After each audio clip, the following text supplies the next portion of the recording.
So what if I told you that trying to radically overhaul your entire life overnight is actually, well, it's basically a biologically hardwired recipe for failure. I mean, it's a remarkably persistent myth, isn't it? We've been culturally conditioned by, movies and social media to expect these massive cinematic epiphanies. Right, the whole standing on a mountaintop moment. Exactly. You picture yourself staring out over a city skyline at midnight, a sweeping soundtrack playing, and suddenly you realize exactly who you are meant to be and you change your life forever. Yeah, but I mean, you and I both know the reality never looks like that. No, it really The doesn't. reality usually looks more like standing in your bathroom on a random, exhausting Tuesday, holding a toothbrush, and just trying to figure out how to survive the next 10 minutes without losing your mind. Which is a very relatable Tuesday, by the way. Exactly. And that contrast is what we're tackling in today's deep dive. Right. We have gathered this massive stack of transcripts and research focused on self-improvement, daily routines, and communication skills. It's quite a stack. It is. And our mission here is to shortcut that journey for you. We want to bypass that overwhelming change everything right now rhetoric. And the unifying theme across all these sources is intentional micro habits. It's about moving from living on autopilot to conscious living. Okay, let's unpack this because it's really easy to talk about changing your life when you have hours of free time and like Oh, a personal assistant. right. But how does this actually apply to you, the listener, who is just trying to keep your head above water on a busy Tuesday? Well, before we can achieve any of those big goals, we have to audit the raw material of life, which is time. The sources propose this fascinating perspective shift. Okay. Instead of viewing time as this massive, limitless ocean that we just swim around in, imagine your daily time as a finite bottle of water given to you each morning. A bottle of water. Okay, I'm visualizing it. Right. You only possess a very specific amount. And if you pour it out on the floor with useless activities, you can't just scoop it back up and drink it later. It simply evaporates. Man, that's a sobering visual. It really is. But let's be real, you already know doom scrolling is bad. We all know we're supposed to put the phone in another room. Right. But the sources are suggesting something deeper than just, hiding your electronics, right? Yeah, they're delving into the psychology of friction. It's about creating a biological moment of conscious choice.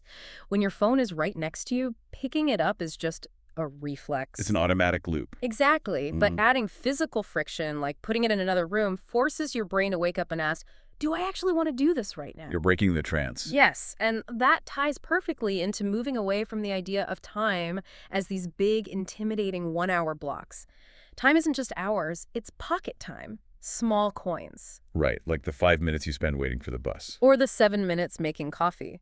Most people instinctively throw those coins directly into the trash by pulling out their phone. Which is so easy to do. It is. But if you gather those small coins, reading a few pages here, doing a quick stretch there, Yeah. you are accumulating compound interest on your time. But this is where the friction comes in for me. I look at those time thieves, like jumping on social media, as a leaky faucet. Leaky faucet. It's never a massive flood that ruins the house all at once. It's this insidious, slow drip, drip, drip, and then the tank is completely empty.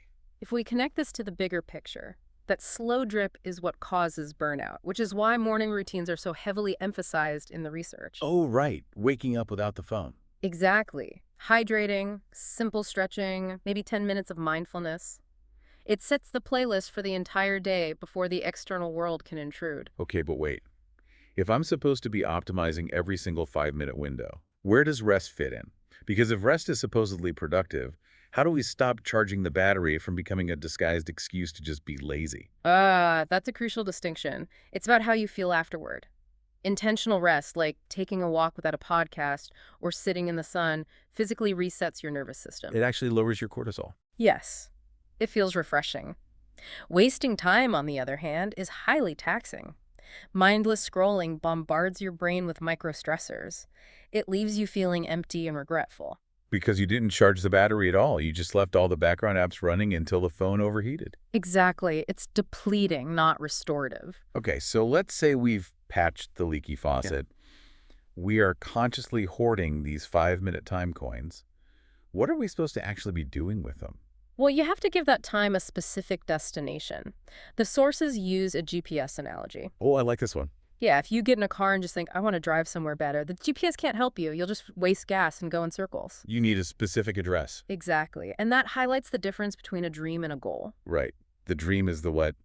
Like the big hazy wish. Like saying, I want to speak Spanish. But the goal is the how, the daily anchor. Yes, the tiny plan. I am going to learn 3 new Spanish verbs while the coffee brews. And this brings us to the 1% rule. Which is mathematically wild. It is. Improving just 1% every day makes you 37 times better in a year. 37 times. That's incredible. And I love what one of the sources said about this. Treating that daily 1% action as paying rent for your future. That's a great way to frame it. It's just a small payment you make every single day. But here's where it gets really interesting. The sources make a pretty bold claim about motivation. They do. They argue that motivation is essentially a myth. Right. But we're always told to wait for motivation to strike. If they are right, and motivation is the reward, not the fuel, how do you practically force that engine to start when your tank is completely empty?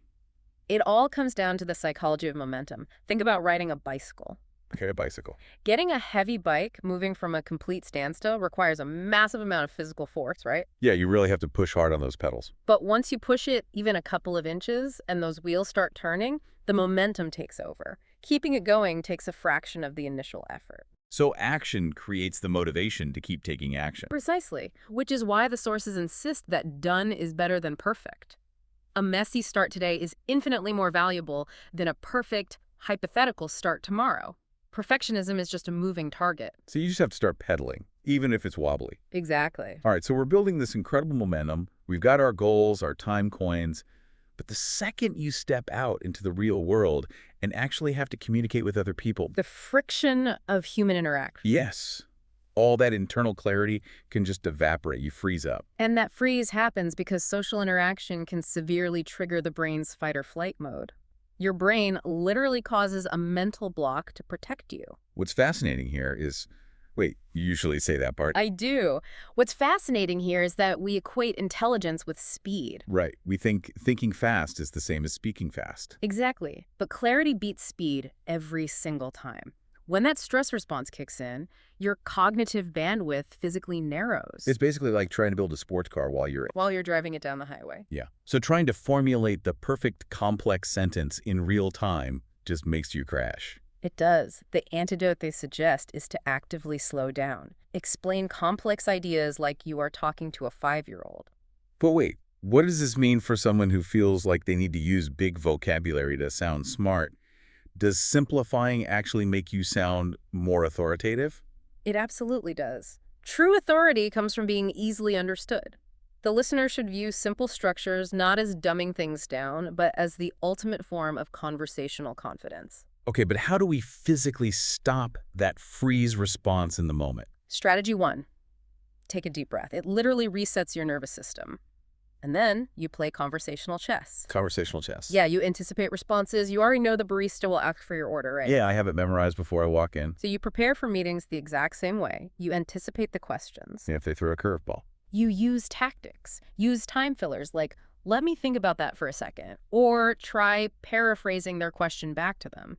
It buys your brain processing time. Oh, that's smart. And what about when the other person is talking?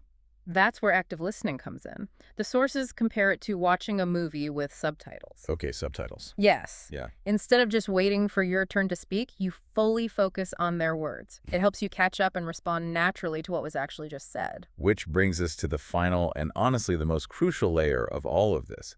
Because mastering our external communication is completely useless if our internal communication is toxic. Yes, how we talk to ourselves. Right. And the sources bring up this thing called the reticular activating system, or the RAS. This raises an important question. How do we filter reality? The RAS is your brain's biological filter. Okay. If you constantly tell yourself you are failing, your brain will literally filter out the positive and find evidence to prove you are failing. Because it's trying to validate what you told it to look for. Exactly. You have to reprogram it. Using affirmations, gratitude, and visualization. That gives the RAS a new set of instructions. And then there's the concept of the circles of control. Yes. Drawing 2 circles to separate what you can control from what you can't. And they noted that 90% of our anxiety lives in the can't control circle. 90%. I love this analogy from the text. Fear is like fog making things look scarier, while facts are like flashlights. That's beautiful. Right. When you focus on what you can't control, you're just wandering in the fog. But focusing on the inner circle is turning on the flashlight. And part of that inner circle is your self-worth. The sources highlight the sorry habit. Oh, apologizing for simply existing. Sorry, can I just sneak past? Sorry to bother you. Yes, it shrinks your presence. Your worth isn't an external price tag up for discussion, and protecting that worth requires boundaries. But pushing back on that for a second, setting boundaries, sounds great on paper, but it often feels like building a massive fortress that keeps everyone out. How does the listener protect their energy without isolating themselves? The reframing here is critical.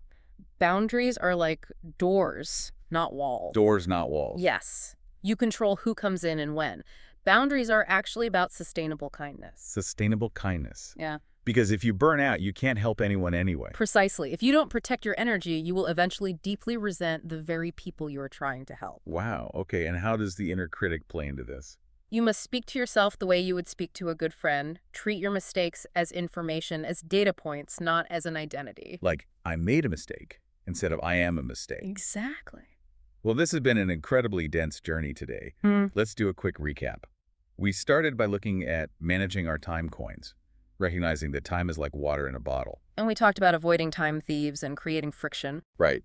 Then we anchored our dreams with those daily 1% goals, remembering that motivation comes after action. Yes, the momentum of the bicycle. Then we stepped into the world, learning to speak simply and confidently, using time fillers, deep breaths, and active listening. Clarity over speed. Always.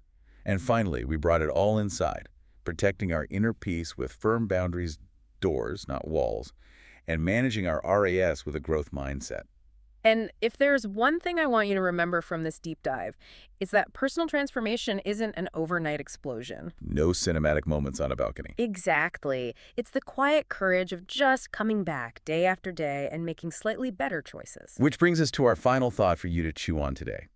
We have established that time is like water, and your life is fundamentally shaped by those tiny pocket time moments you often ignore. Those little 5-minute coins. Right. So what is one specific 5-minute pocket of time you are going to intentionally reclaim today, and what are you going to build with it? The choice is entirely up to you.